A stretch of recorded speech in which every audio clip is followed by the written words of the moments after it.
How Economy Grows, and Why It Crashes.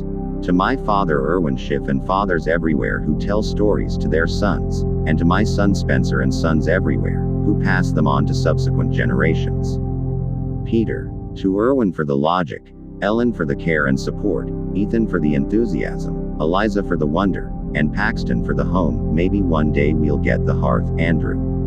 Author's note. In this allegory of U.S. economic history, the reader will encounter many recognizable personalities and events. But as a very broad brush was needed to condense such a complex story into a cartoon book, many details have been blended. In addition to the exploits of specific historical figures, characters represent broader ideas. For instance, while Ben Barnacle is clearly our version of Fed Chairman Ben Bernanke, Barnacle's actions in the story are not meant to solely apply to Bernanke himself. Rather, he is a representative of all highly inflationary economists. In real life, Federal Reserve notes were introduced 20 years before the election of Franklin D. Roosevelt. But given his penchant for spending, we decided to credit him with the innovation. And although Chris Dodd was but a child when Fannie Mae was actually created, his support of the agency in later years gives him originator status in our story. And, although the foreign islands in the book roughly correspond with actual countries, they are also standing for all nations. We ask that you forgive us these, and other, liberties of chronology and biography. Introduction. Over the past century or so, academics have presented mankind with spectacular scientific advancements in just about all fields of study. Except one. Armed with a mastery of mathematics and physics, scientists sent a spacecraft hundreds of millions of miles to parachute to the surface of one of Saturn's moons. But the practitioners of the dismal science of economics can't point to a similar record of achievement. If NASA engineers had evidenced the same level of forecasting skill as our top economists, the Galileo mission would have had a very different outcome. Not only would the satellite have missed its orbit of Saturn, but in all likelihood the rocket would have turned downward on liftoff, bored through the Earth's crust, and exploded somewhere deep in the magma. In 2007, when the world was staring into the teeth of the biggest economic catastrophe in 3 generations, very few economists had any idea that there was any trouble lurking on the horizon. 3 years into the mess, economists now offer remedies that strike most people as frankly ridiculous. We are told that we must go deeper into debt to fix our debt crisis, and that we must spend in order to prosper. The reason their vision was so poor then, and their solutions so counterintuitive now, is that few have any idea how their science actually works.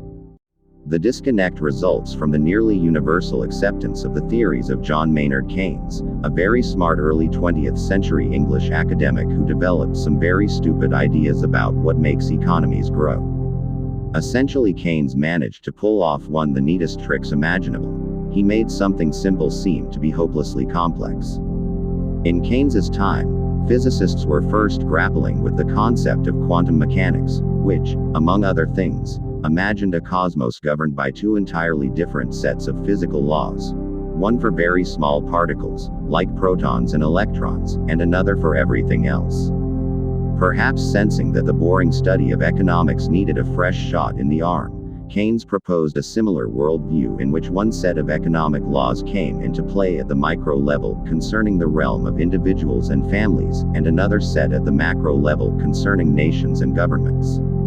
Keynes's work came at the tail end of the most expansive economic period in the history of the world. Economically speaking, the 19th and early 20th century produced unprecedented growth of productive capacity and living standards in the Western world. The epicenter of this boom was the freewheeling capitalism of the United States, a country unique in its preference for individual rights and limited government. But the decentralizing elements inherent in free market capitalism threatened the rigid power structures still in place throughout much of the world.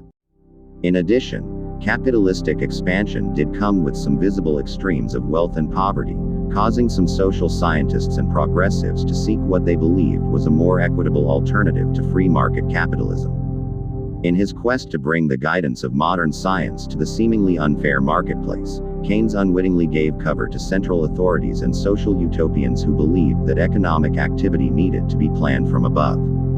At the core of his view was the idea that governments could smooth out the volatility of free markets by expanding the supply of money and running large budget deficits when times were tough. When they first burst onto the scene in the 1920s and 1930s, the disciples of Keynes, called Keynesians, came into conflict with the Austrian school, which followed the views of economists such as Ludwig von Mises.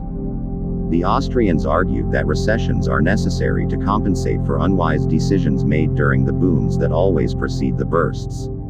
Austrians believe that the booms are created in the first place by the false signals sent to businesses when governments stimulate economies with low interest rates.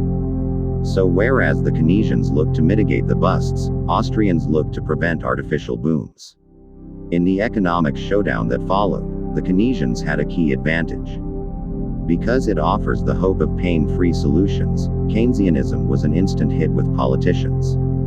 By promising to increase employment and boost growth without raising taxes or cutting government services, the policies advocated by Keynes were the economic equivalent of miracle weight loss programs that required no dieting or exercise. While irrational, such hopes are nevertheless soothing, and are a definite attraction on the campaign trail.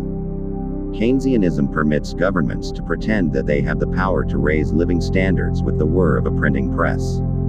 As a consequence of their pro-government bias, Keynesians were much more likely than Austrians to receive the highest government economic appointments. Universities that produced finance ministers and treasury secretaries obviously acquired more prestige than universities that could not. Inevitably, economics departments began to favor professors who supported those ideas. Austrians were increasingly relegated to the margins. Similarly, large financial institutions, the other major employers of economists, have an equal affinity for Keynesian dogma. Large banks and investment firms are more profitable in the Keynesian environment of easy money and loose credit. The belief that government policy should backstop investments also helps financial firms pry open the pocketbooks of skittish investors. As a result, they are more likely to hire those economists who support such a worldview. With such glaring advantages over their stuffy rivals, a self-fulfilling mutual admiration society soon produced a core of top economists inbred with a loyalty to Keynesian principles. These analysts take it as gospel that Keynesian policies were responsible for ending the Great Depression. Many have argued that without the stimuli provided by government, including expenditures necessary to wage the Second World War, we would never have recovered from the economic abyss. Absent from this analysis is the fact that the Depression was the longest and most severe downturn in modern history and the first that was ever dealt with using the full range of Keynesian policy tools.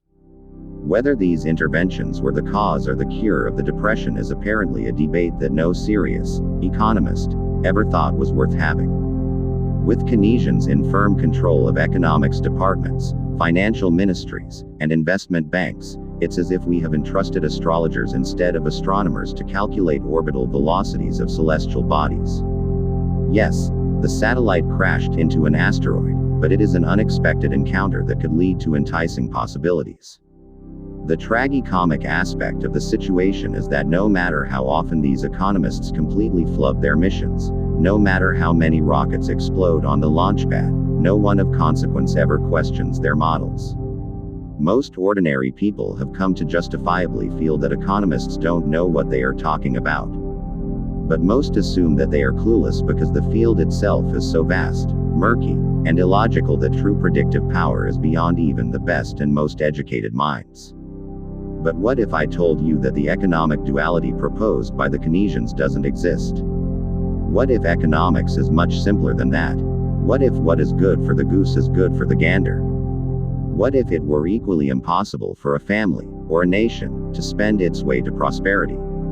Many people who are familiar with my accurate forecasting of the economic crash of 2008 like to credit my intelligence as the source of my vision. I can assure you that I am no smarter than most of the economists who couldn't see an asset bubble if it spent a month in their living room. What I do have is a solid and fundamental understanding of the basic principles of economics. I have that advantage because as a child my father provided me with the basic toolkit I needed to cut through the economic clutter. The tools came to me in the form of stories, allegories, and thought experiments. One of those stories serves as the basis for this book. Irwin Schiff has become a figure of some renown and is most associated with the national movement to resist the federal income tax. For more than 35 years he has challenged, often obsessively, the methods of the Internal Revenue Service while maintaining that the income tax is enforced in violation of the Constitution's 3 taxing clauses, the 16th Amendment, and the revenue laws themselves. He has written many books on the subject and has openly challenged the federal government in court. For these activities, he continues to pay a heavy personal price. At 82 he remains incarcerated in federal prison. But before he turned his attention to taxes, Irwin Schiff made a name for himself as an economist. He was born in 1928 in New Haven, Connecticut, the 8th child of a lower middle-class immigrant family. His father was a Union man, and his entire extended family enthusiastically supported Roosevelt's New Deal. When he entered the University of Connecticut in 1946 to study economics, nothing in his background or temperament would have led anyone to believe that he would reject the dominant orthodoxy, and to instead embrace the economic views espoused by the out-of-fashion Austrians. But he did. Irwin always had the power of original thinking, which, combined with a rather outsized belief in himself, perhaps led him to sense that the lessons he was learning did not fully mesh with reality. Digging deeper into the full spectrum of economic theory, Irwin came across books by libertarian thinkers like Henry Hazlitt and Henry Grady Weaver. Although his conversion was gradual, taking the full decade of the 1950s to complete, he eventually emerged as a full-blooded believer in sound money, limited government, low taxes, and personal responsibility. By 1964, Irwin enthusiastically supported Barry Goldwater for president. At the 1944 Bretton Woods Monetary Conference, the United States persuaded the nations of the world to back their currencies with dollars instead of gold. Since the United States pledged to exchange an ounce of gold for every $35, and it owned 80% of the world's gold, the arrangement was widely accepted. However, 40 years of monetary inflation brought about by Keynesian money managers at the Federal Reserve caused the peg price of gold to be severely undervalued. This mismatch led to what became known as the gold drain, a mass run by foreign governments, led by France in 1965, to redeem U.S. Federal Reserve notes for gold. Given the opportunity to buy gold at the old 1932 price, foreign governments were quickly depleting U.S. reserves. In 1968, President Lyndon Johnson's economic advisors argued that the gold drain resulted not from the attraction of bargain basement prices, but because foreign governments feared that U.S. gold reserves were insufficient to provide backing for domestically held notes and to redeem foreign notes. To dispel this anxiety, the president's monetary experts advised him to remove the required 25% gold backing from domestic dollars so that these reserves would be available for foreign dollar holders. Presumably this added protection would assuage the concerns of foreign governments and would stop the gold hemorrhage. Irwin, then a young business owner in New Haven, Connecticut, thought their reasoning was absurd.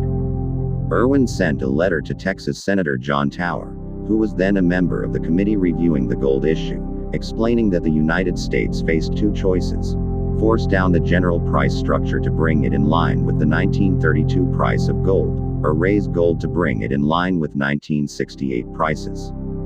In other words, to adjust for 40 years of Keynesian inflation, America now had to either deflate prices or devalue the dollar. Although Irwin argued that deflation would be the most responsible course, since it would restore the lost purchasing power of the dollar, he understood that economists erroneously view falling prices as a catastrophe and that governments have a natural preference for inflation, as will be explored in this book. Given these biases, he argued that authorities could at least acknowledge prior debasement and officially devalue the dollar against gold. In such a scenario, he felt that gold would have to be priced at $105 per ounce. He also feared a much more likely, and dangerous, third option: that the government would do nothing, which was precisely what they chose to do. Then as now, the choice was between facing the music or deferring the problem to future generations. They deferred, and we are the future generation. Tower was so impressed with the basic logic of his arguments, that he invited Irwin in to address the entire committee. At the hearings, all the highly placed monetary experts from the Federal Reserve, the Treasury Department, and Congress testified that removing gold backing would strengthen the dollar, cause the price of gold to fall, and usher in an age of prosperity. In his testimony, Irwin asserted that the removal of gold backing from U.S. currency would cause gold prices to soar. But more importantly, he warned that a currency devoid of any intrinsic value would lead to massive inflation and unsustainable government debt. This minority opinion was completely ignored, and gold backing was removed. Contrary to everything the economists had predicted, the availability of additional reserves failed to stop the outflows of gold. Finally, in 1971, President Richard Nixon closed the window, which severed the dollar's last link to gold. At that point, the global economic system became completely based on worthless money. Over the next decade, the United States experienced the nastiest outbreak of inflation in our history, and gold headed towards $800 per ounce. In 1972, Irwin set out to write his first major attack on how Keynesian economics was putting the United States on an unsustainable economic course. His book, The Biggest Con: How the Government is Fleecing You, enjoyed widespread critical acclaim and decent sales. Among the many anecdotes the book contained was a story about three men on an island who fished with their hands. The story had its genesis as a simple time killer on family car trips. When caught in traffic, Irwin attempted to entertain his two young sons with basic lessons of economics, any boy's idea of a perfect afternoon. To do this, he almost always resorted to funny stories. This one became known as the fish story. The allegory served as the centerpiece of a chapter in The Biggest Con. About 8 years later, after so many readers had commented to him about how much they loved the story, he decided to develop an entire illustrated book around it. How an Economy Grows and Why It Doesn't was first published in 1979, and went on to achieve quasi-cult status among devotees of Austrian economics. 30 years later, as I watched the United States economy head off a cliff, and as I watched our government repeating and redoubling the mistakes of the past, my brother and I thought it would be an ideal time to revise and update the fish story for a new generation. Certainly, there has never been a greater need for a dose of economic clarity, and the story is the best tool we know of to give people a better understanding of what makes our economy tick. This version is in many ways more ambitious than the one Irwin drafted 30 years ago. Our scope is wider, and our attempt to incorporate the historical sequence is deeper. In fact, the story would best be described as a riff on the original. We hope that the book can appeal to the kind of people who typically go numb when they hear economists drone on about concepts that seem to have nothing to do with reality. We intend to show that the model proposed by the Keynesians, whereby governments can spend without consequence in the belief that worthless money can be an effective economic lubricant, is false and dangerous. The bad news is that when you take off the rose-colored glasses that all of our economists have forgotten they are wearing, you can see clearly that our nation is confronting serious problems that we are currently making worse, not better. The good news is that if we allow ourselves some clarity, then we can at least make an attempt to solve the problems. And while the subject matter is deadly serious, we approach the project with the kind of humor that is absolutely vital in times of stress, just as Irwin would have wanted it.